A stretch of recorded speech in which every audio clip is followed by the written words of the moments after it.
The first season of Rings of Power was a complete and total disaster for Amazon. The most expensive series in history.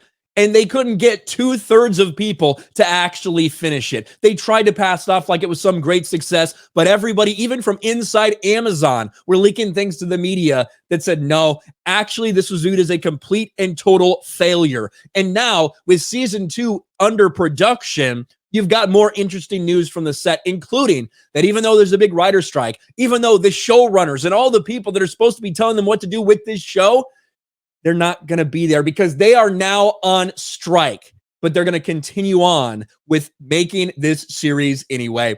Rings of Power to finish filming season 2 amid writer strike without the showrunners on set.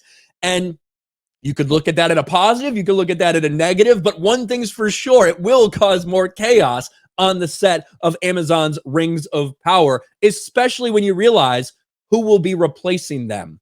The sweeping fantasy series has 19 days of filming remaining, but per WGA strike rules, Payne McKay, so JD Payne and Patrick McKay, the showrunners for this hot mess, and any other writer-producers are barred from participating in any writing-based duties during production while the strike continues, including making creative decisions on set.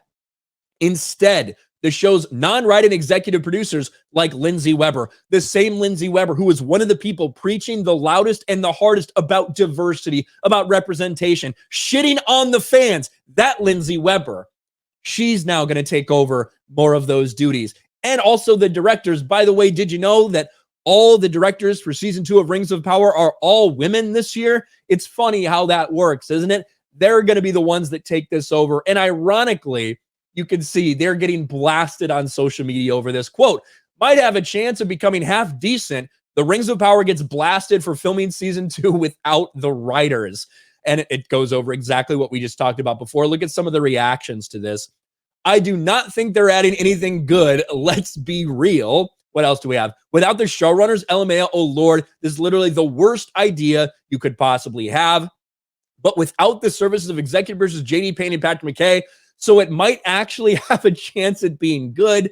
Oh God, this is going to end up being funnier. This genuinely makes me upset and worried for the final product of season 2. They aren't going to lose anything by waiting. So you do have a mixed reaction. Some people laughing because they know, well, it can't get any fucking worse, can it? And some of the very few people that do still have hope for this series saying, oh no, it's going to be chaotic. It's going to be a nightmare. I, for one, think that it's going to be a mess either way.